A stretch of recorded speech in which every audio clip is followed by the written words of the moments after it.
Hi, everyone, and welcome back to the Hopelessly Gifted podcast. I'm your host, Mark Talaga. So, today is going to be a really interesting episode, I believe. We're talking a lot about the college admissions process for gifted, neurodiverse, asynchronous individuals. And for some of you who maybe have younger kids, this may not feel particularly relevant, but I promise you it will be, because a lot of what we're going to go through today is what it really means to have full support for our kids out there who are transitioning, yes, to college in this context, but transitioning in general and what supports can look like. Or maybe you're yourself looking to go back to college and looking for some level of support and what you might want to look for when re-entering the world of higher education. So I hope whoever you are, you find this very interesting and edifying episode. And we have a wonderful guest with us, so I'll introduce him. Eric Endlich, PhD and clinical psychologist and founder of Top College Consultants, guides neurodivergent students nationwide through the college application process. He co-teaches the UC Irvine Continuing Education course for educational consultants, working with students with learning differences, and co-manages a 25,000 member Facebook group for parents of college-bound neurodivergent students. Dr. Endlich has served on the board and the Learning Differences/Neurodiversity Committee of the Independent Educational Consultants Association, IECA, and was honored with IECA's Making a Difference Award for contributions such as a database of neurodiversity-friendly colleges. A national presenter, researcher, and professional writer, he is also on the board of the College Autism Network and helped found the Neurodiverse Couples Institute for the Association for Autism and Neurodiversity. Dr. Endlich is regularly interviewed by various media, including Forbes, Money Magazine, and U.S. News and World Report. Finally, he is a neurodivergent parent and adult himself. Please welcome Dr. Eric Endlich. Thanks, Mark. Great to be with you. Oh my gosh, yes. Thanks for being with us. I think we'll have a lot of fun stuff to talk about today. Yeah. So tell us a little bit about why you got started and what's so meaningful to you about guiding neurodivergent students through the college process. Well, I think it was various threads of my life coming together. I'm a clinical psychologist, as you mentioned, so I've been in the mental health field for many years and was already starting to specialize. I've always loved working with teens and working with neurodivergent individuals. My own kids who are now adults are neurodivergent. And then, so I've been in the autism world for 20 plus years, 25 years, I'd say. And somewhere along the way realized, my wife and I simultaneously realized that I'm neurodivergent myself, which just sort of redoubled my focus. I co-wrote a book on older autistic adults, which is based on surveys around the world of autistic adults, and discovered educational consulting and found it was a great way to pull all of my interests together. Working with teens, working with neurodivergent people, trying to make a difference in people's lives in this really key time when they're transitioning to college.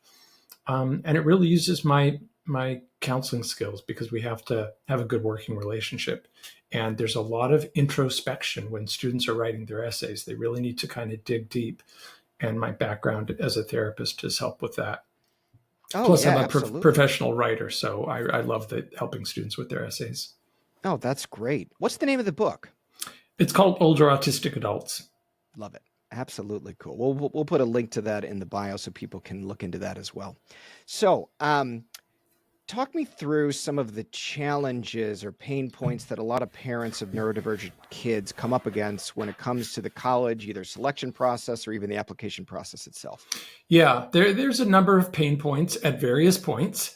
And we definitely try to be proactive and give families guidance to steer around or through these pain points. So one of them is college readiness, and that is a huge one. So I actually wrote an article called Getting into College is the Easy Part, because we're so focused on what it takes to get into college. I think we don't always give enough emphasis on what it takes to get through colleges and get out the other side. So even if a student is a stellar student in high school, they're taking challenging courses, they're knocking it out of the park, that doesn't mean they're ready to move away from their parents or guardians, live in a dorm, self-advocate with professors, manage their own time, and all the other things that go along with college. So one of the pain points is thinking about, are you actually ready for college? And if not, what should we be doing now to move those skills along so that you can get through college when you get there? A second big one is building the college list. So when it comes time to figure out, there's thousands of colleges in the US, and it can be kind of daunting or overwhelming. Where do I apply? These days, students apply to more colleges than they used to. It's not just the one college that happens to be closest to you or the one college your parents went to. And kind of narrowing down that list can be challenging. And one of the key pieces to that for our students is which colleges can give me the support I need. It isn't just, do they have the major I want? Is it affordable? Do I like the vibe or the size or the location? It's, am I going to be successful there?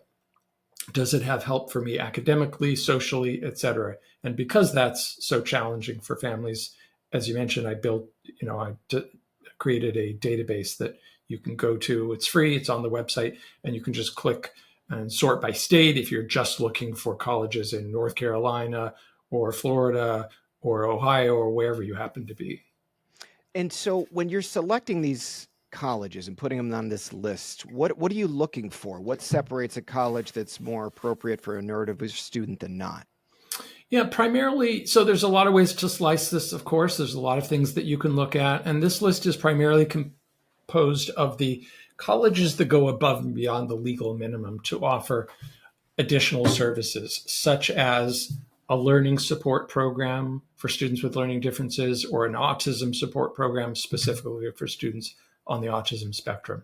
And these programs might have peer mentors, they might have academic coaches to help students manage their time. They might have early priority registration for courses, a summer bridge program, and social events, various other components that you wouldn't just get as a regular college student.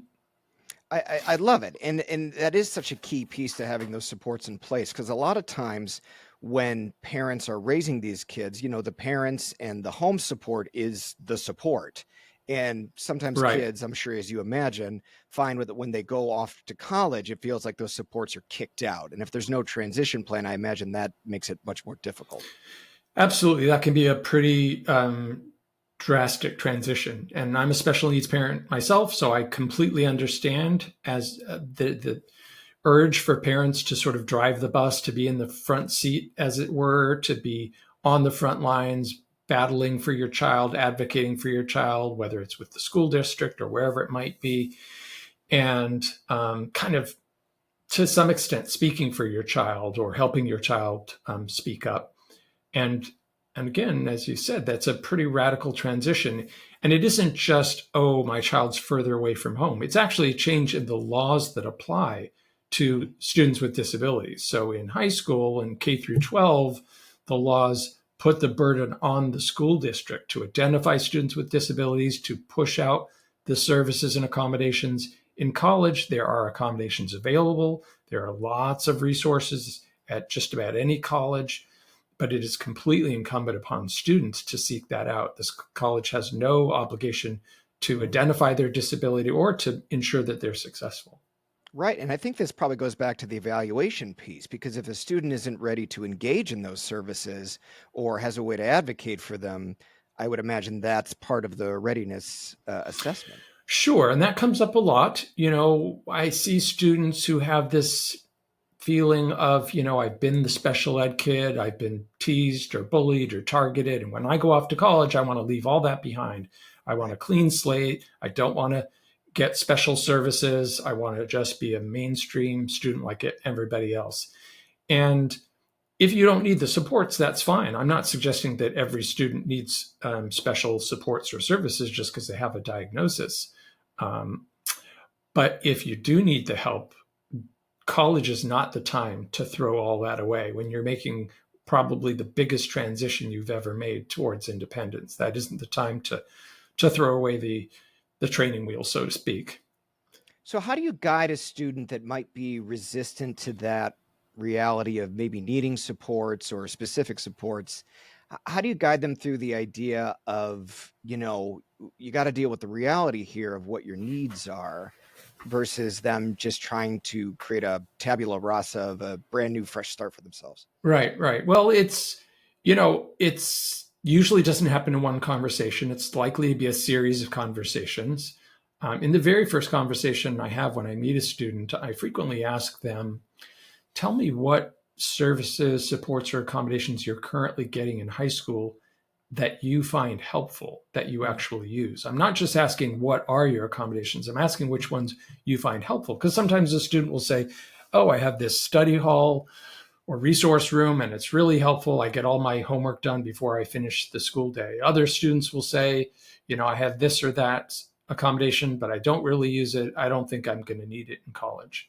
So I want to understand. And if they say this is really helpful, well, great. So maybe something like that would be helpful in college. It's not going to look exactly the same, but maybe we should try to replicate that as best we can in college if you're finding that helpful now. The other thing for students to realize is those services in college, like disability services, counseling services, academic advisors, and so on and so forth, they are there for a reason. They're there because students need them and want those services. It's not unusual for 25% of students going to, in a particular college to be registered with disability services. It's a Right. lot of students. You're not the only one. Right. And so understand, so again, there's that stigma piece, right? If I go and I accept these things, I'm doing college differently. Or I've had clients that have this belief that, well, it's a crutch and I'm getting an unfair advantage. Have you ever run into that? Yeah, I hear that not so much from students. I think it comes from other people in society. Yeah.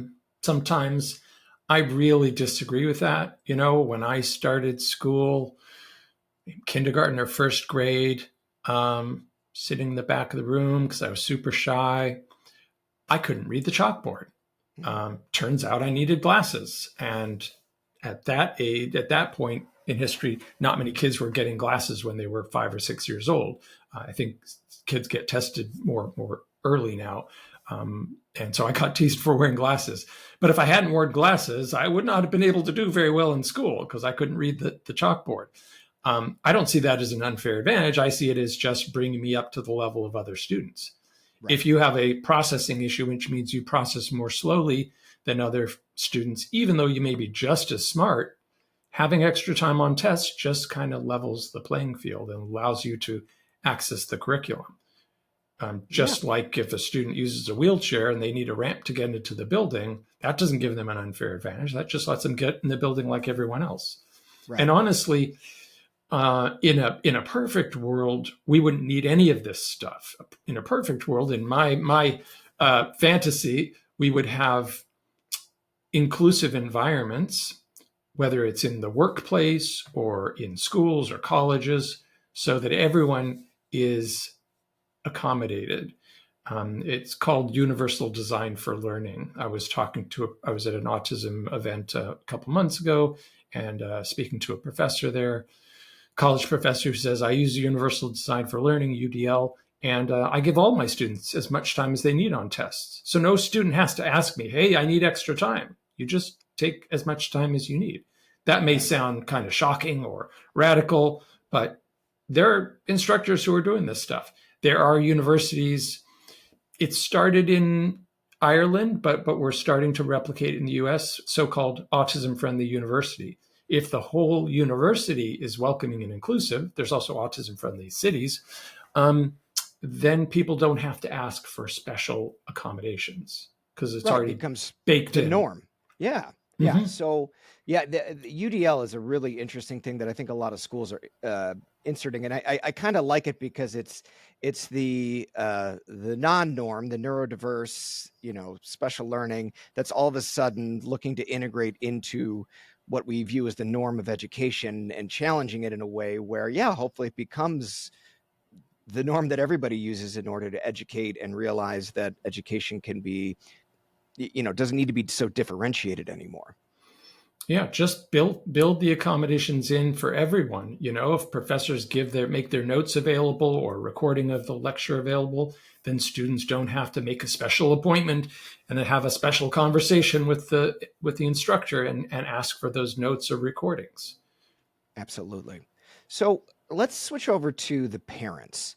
Is in your process, what are you looking at as far as the kind of support that parents may need as their child individuates, separates, and goes off to school? Great question. This process is so anxiety provoking, and that's another way I feel like my background as a psychologist is helpful because applying to college is stressful for most families these days. I think whether it's the economics or the uncertainty politically of what might be going on a campus or the changing test optional landscape, there's so many moving parts that it's super stressful. So I feel like part of what we offer is just being that steady voice and that expert voice and resource that they can turn to when they're confused. Should my student be taking the SAT or ACT? And if so, which one? And if so, should they prep for it? And how many times should they take it? There's so many questions that come up along the way. Just having someone there to talk that through. And people don't know what they don't know. For example, there's many in the US where we have holistic admissions, where there's many factors that go into college admissions, not just grades and test scores. There may be things that folks haven't thought of, like demonstrated interests, where the amount of interest you show as a student in attending that college can actually impact whether you get admitted. Oh, is that So right? yeah, not for all colleges, but some colleges track that, sometimes in very simple ways, like, hey, you came and did a tour of the college, sometimes in rather subtle ways, like how much time do you spend on our website, or do you open the emails that we send you? Oh, wow. I We're didn't know living in that. the information age, so colleges have Yeah. access to a lot of information. So just kind of helping educate parents about the different pieces. Of course, we already talked about supports, understanding different levels of support. I talked about autism programs, that's or learning support programs. There's kind of gradations of support. There's some colleges that may offer one or two what I call like a la carte services. Like maybe they offer academic coaching, but no comprehensive program. Well, if that's all your kid needs, that could be great.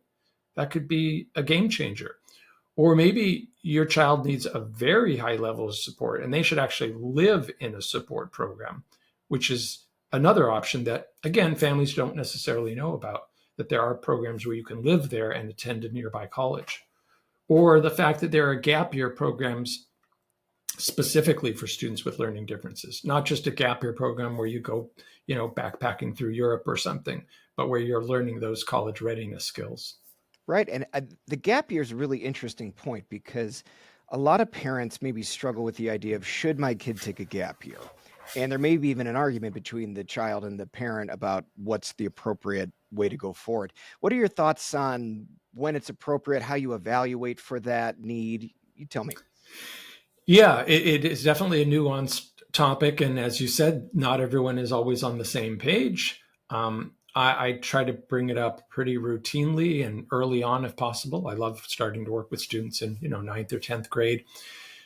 I think lots of students, neurodivergent or not, would benefit from a gap year for a whole bunch of reasons. And there is research behind it showing that students who take gap years, when they're in college, they're more clear on what they want to study. They're more likely to graduate on time, get better grades.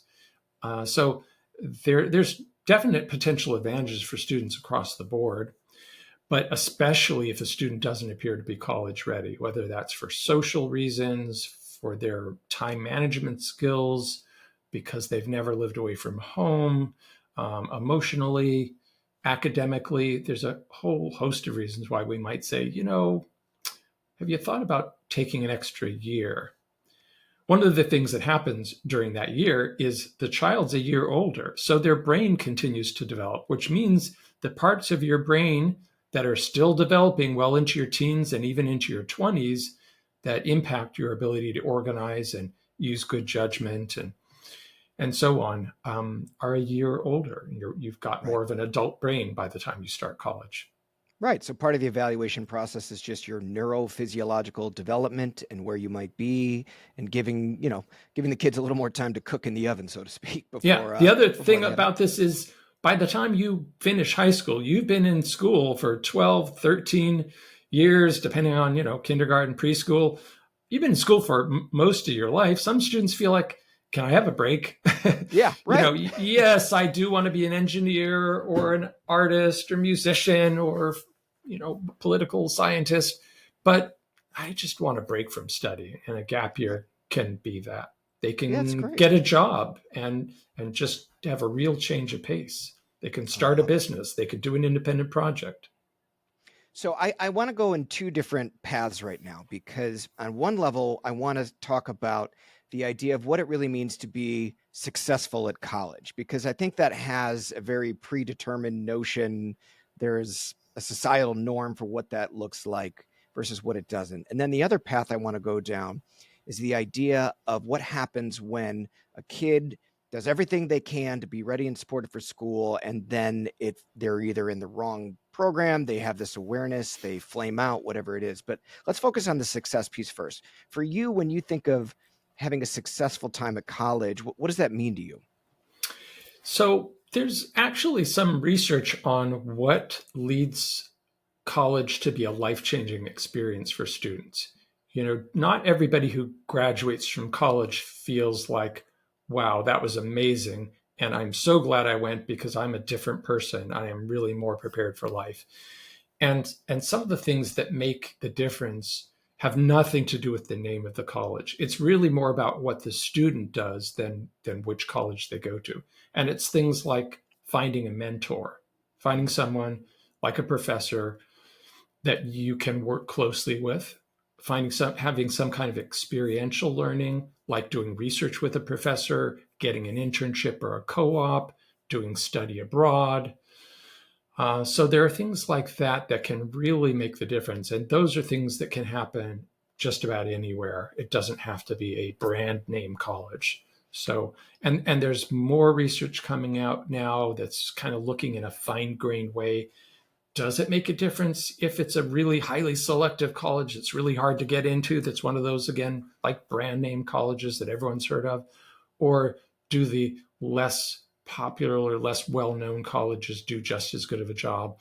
And when you look at a lot of the outcomes, like how happy the student is when they finish, how much money they make, how likely it is they get a job, the difference is little or none for Wow. a lot of it when you look across those categories.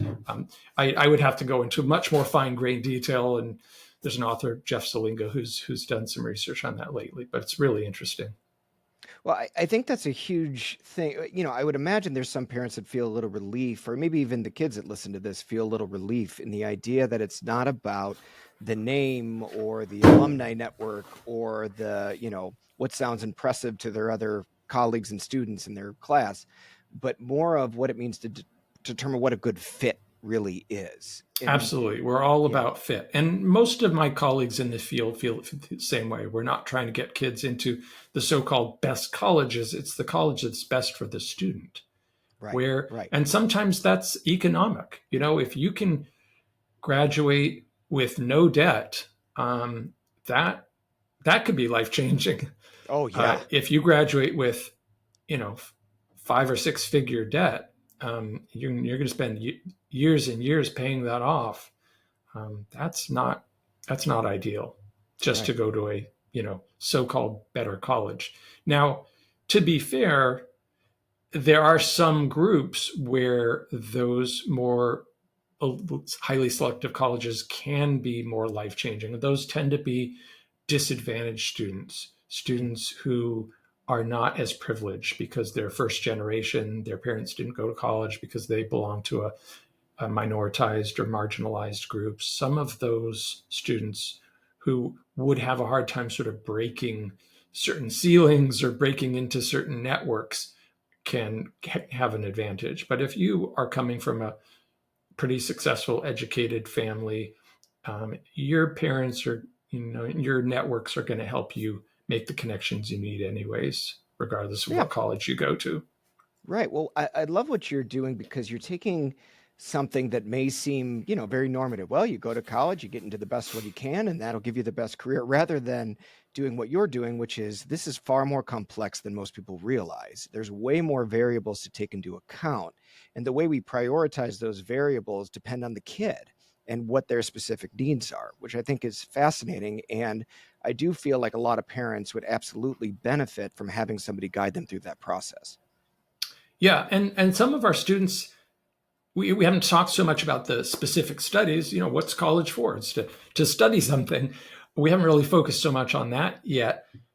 Many of our students have no idea what they want to study. Right. They might have a vague idea. I'm kind of a STEM kid. I like the sciences, but I don't really know which one. Or I'm a humanities kid. Or sometimes they have a few different interests. I like music. I like math. I like computer science. Maybe there's a few different directions I can go. But then there's other students who have very, very specific um, interests. I want to design public transit systems. I want to design video games. I want to do audio engineering, aeronautical engineering, theater, production.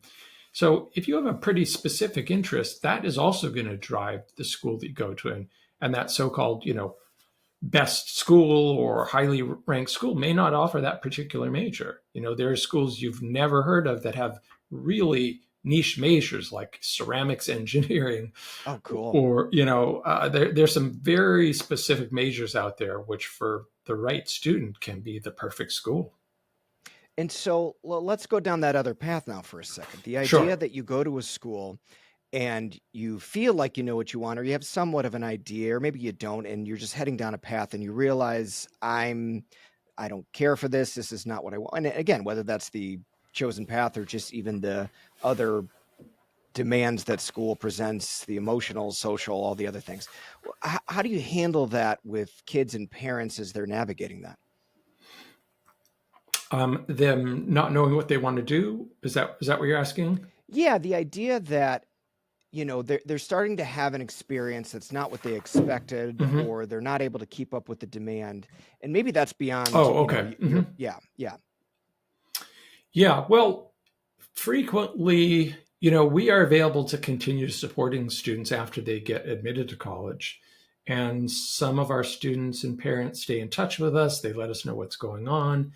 One of the other things I try to track is scholarships and internships for students with learning differences or various kinds of disabilities. So sometimes I'll actually reach out to a student I worked with a couple of years ago saying, hey, we haven't been in touch, but I know that you're studying, astrophysics or this or that. And I ran across this summer internship for college students that I thought you'd be interested in.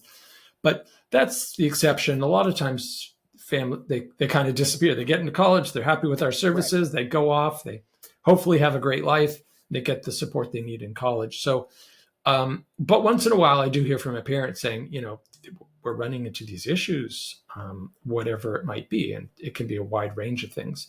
And then we're happy to kind of step in and brainstorm with them about what the next step should be. Sometimes it means transferring to another college because it turned out to not be the best fit.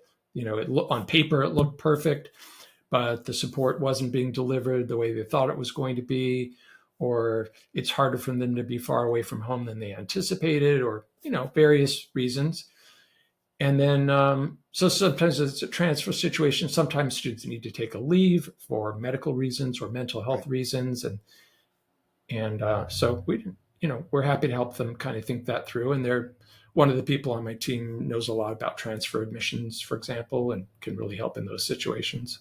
Well, I think that's a good way to help parents understand that on some level it's not this set it and forget it, even though there's this great process of getting people connected with the best fit at the time, but there almost seems to be this ongoing evaluation that needs to be communicated between the parents and the child and people like you, where we're always looking, is it still a good fit, is it still where you want to be, is there things Right. we're missing? Yeah. Right. And there are programs to help students who do need to take a step back while they're in college and take a semester off or a year off and rethink things, and they're struggling. There are programs out there to support them. I also want to say, we didn't really say this at the outset, that college is not for everyone. Not Right. everybody has to go to college. And if you are a parent who went to college or grad school, and you may feel like, hey, if you want a good career or a so-called good job, you got to go to college in this day and age. Well,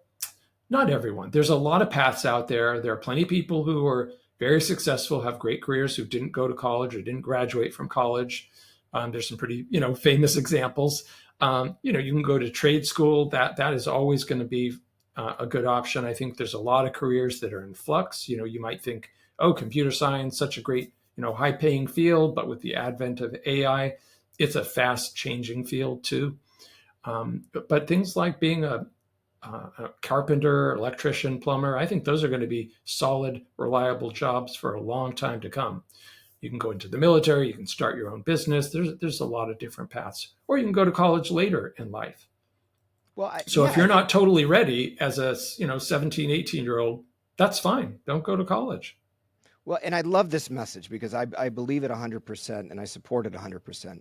The idea is that a lot of times in the gifted world, it's this unspoken bias or maybe outspoken bias around, you go into STEM or you go into these high paying careers or you become an engineer when yeah, a carpenter or a plumber, like having gifted people, accelerated people, people who think outside the box in those careers is just as much of a need as anything. And having it connected to what that kid really cares about. We used to have a kid that came from two high powered lawyers and he went into school trying to go into law. All he really wanted to be was an electrician. And even though parents said, well, we support you in whatever you do, there was still this kind of push and pull of, well, you definitely have to get to college first and then you can do whatever you want. But I like what you're saying, that it's not a good fit for everybody. It just isn't. Yeah, I mean, of course, you can find studies showing that on average, people who get college degrees tend to make more money and that sort of thing. That's still true, but that doesn't mean you can't have a perfectly good career and a good life without going to college or going to college later when you figure out what you want to do. I remember when I was in high school, wondering, why am I going to college? Because I wasn't sure what my path was going to be. Everybody else was going to college. My parents had gone to college, and I did go to college, but there were times when I was like, okay, I guess I'll do this because it seems like the thing to do, but I'm not completely clear on why I'm doing this. Yeah. Now, for you yourself, you said you were later in life, with the help of your wife, of course, identifying your own neurodiversity, your own, diagnoses, labels, whatever you want to call it. But the idea is you had to go through this college experience. And what was that like for you, if you don't mind talking about your own experience? Was it challenging? Were there things that you didn't expect? Well, I went to a large public university, and I didn't really have much guidance in choosing a college, so nobody was sitting me down saying, "Hey, let's look at your personality. Let's look at, your strengths and your challenges and figure out what kind of environment." It's like, this is a good school. My friends are going to this school. Sure, I'll go there. Works for me. Sure. Um, and it went fine. I got good grades, got the degree on time.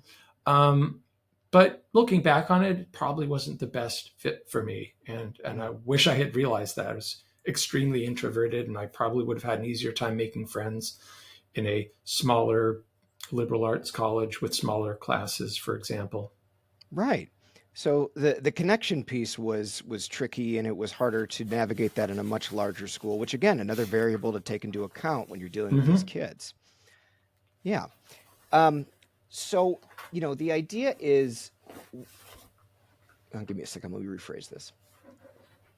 I think a lot of parents who maybe choose to engage in the process with you might want to know, like, what are some of those, I hesitate to call them red flags, but those moments when you're with people, parents and families, where you're saying, this is starting to feel like it's not something we should be pushing forward on, or we need to explore things. Like, what are those red flags that come up for you? Well, I would say one of the biggest is when students are not able to do key things independently. Now, of course, some students, when we talk about going to college, sometimes that means going to a community college near home and continuing to live at home. That's a different story. So, when we're talking about going to college in this conversation, I think we're mostly referring about a residential situation where the student moves away from their family or guardians. If they're going to continue living at home, it's less of a drastic change. Mm, But for those who are looking to go off to college and live in a residence hall and have a substantial jump in independence, if they are still relying on their parents or staff at school to make sure that they do their assignments, that they turn them in on time, if they are relying on their parents to do all the laundry and cooking and make all their appointments and refill their medication and advocate at school on their special education team, the student hasn't started to step forward and do some of the key tasks on their own, remembering to take a shower, turn off your phone and go to bed at an appropriate time, get yourself up on time for school. So many different pieces. If you're struggling with those things already, and you're going to make this shift where a lot of the structure disappears, then that would be a red flag to me.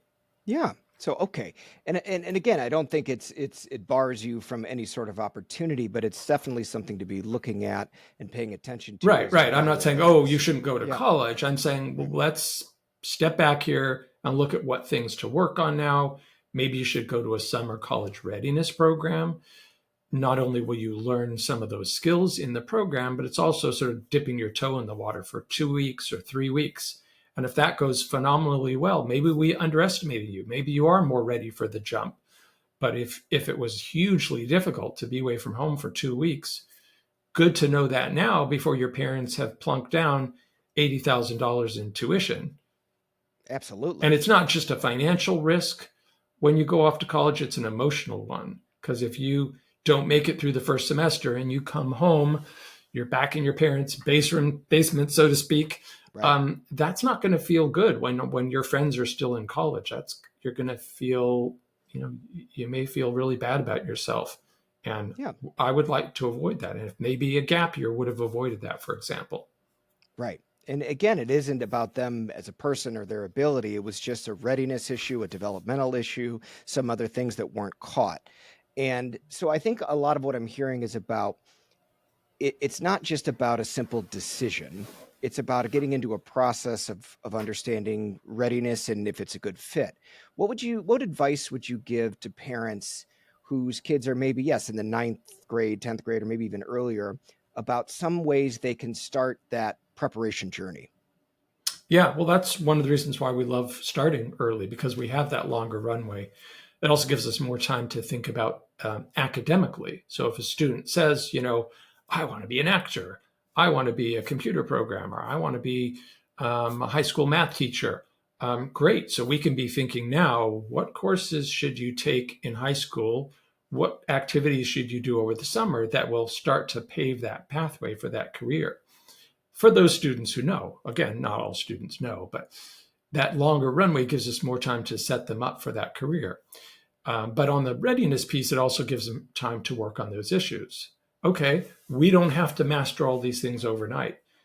Your kid has never made their own appointments. They've never refilled their meds. They're not waking themselves up on their own. They're not remembering to do their assignments on their own. Okay, let's map out a plan to make all those things happen. And the longer time you have, the more gradually you can do it. Right. And so the scaffolding can begin very, very early on, no matter what age your kid is, about how you start to scaffold for those skills. And some kids aren't developmentally ready to do some of those things just yet, but even just the assessment of that, of where they are, is pretty key in helping make those decisions. Yep, yep. And there's lots of things, common things that students do, like getting summer jobs that can help build all kinds of skills. So it doesn't all have to be this sort of formal college readiness program. I'm not suggesting everyone has to go to those programs. And it can also be things that parents are doing at home. Let's teach you how to do laundry. Let's teach you how to cook. Once you know how to do the laundry, you're doing it. Sure. Right. And all of that helps in development across, you getting better at doing the laundry probably helps you do better at, remembering when to turn in assignments. There's a lot of the same neural pathways that can support you no matter what. So, all those skills seem very important. Yeah, and with the technology we have today, it's so much easier to create a system to ensure these things happen. To put a reminder on your phone, oh, Saturday, it's laundry day for me, or my assignment is due in 2 days. I got to finish that paper. I got to study for that test. you can create these electronic reminders and use apps to help you structure your time and plan out more complicated assignments. So it's like a second brain. Your phone or your laptop can really help build out some of the areas that you struggle with. And we're one of the various things that we're offering is a summer workshop we call Tech for College Success. It's for high school students, college students, parents, professionals to help understand what are some of those apps and programs that you may already have access to for free on your devices that you aren't using to be more successful in college, whether it's with your time or schedule or study skills. Absolutely. Again, and it comes back to the root issue of what we're trying to develop for any student that wants to become more of who they are and head off into the world and do things that matter to them. It's about recognizing where those gaps might be in the profile for each individual student and understanding that people like you and your process can help identify some of those things and bring awareness to what is out there that they didn't even know of that can support those things. It's not such a normative, if you can't do this, there's no way forward. It's a lot more nuanced now, which is really good to hear for me, especially I have little kids and I'm already thinking about these things and where they're going to be and where they're going to go and who knows, right? I want to make sure they're who they are, but I want to make sure all the options are available at the same time. Yeah, and there's just so much more out there now. I know somebody who runs a virtual school. Well, it's not a school, but they offer summer classes and classes during the school year for twice exceptional students to kind of add on to what they're already getting at school. Because I was really bored until I started college, and there's a lot of gifted students out there who aren't getting the challenge they need. But there's a lot of programs out there to enhance what they're accessing currently. Right. And it's all in the name of facilitating what that success is. And it's not, I went to the best school and had the best grades. It's more, I found what fits for me. So I Mm-hmm. really appreciate everything that you're saying. And for all the parents out there who are navigating this process now and are overwhelmed by it or are anticipating being overwhelmed by it, Dr. Endlich, I think you'll be a great resource for those out there as they move forward in life. Thank you. All right. Thank you so much for joining us on another episode of the Hopelessly Gifted podcast. As always, if any of the things we talked about today brought up more questions for you, something more specific you'd like to see us tackle, please go to hopelesslygifted.com and leave us a question there, and hopefully we can answer it on a future episode. Thanks so much. Bye-bye. Thank you. Bye.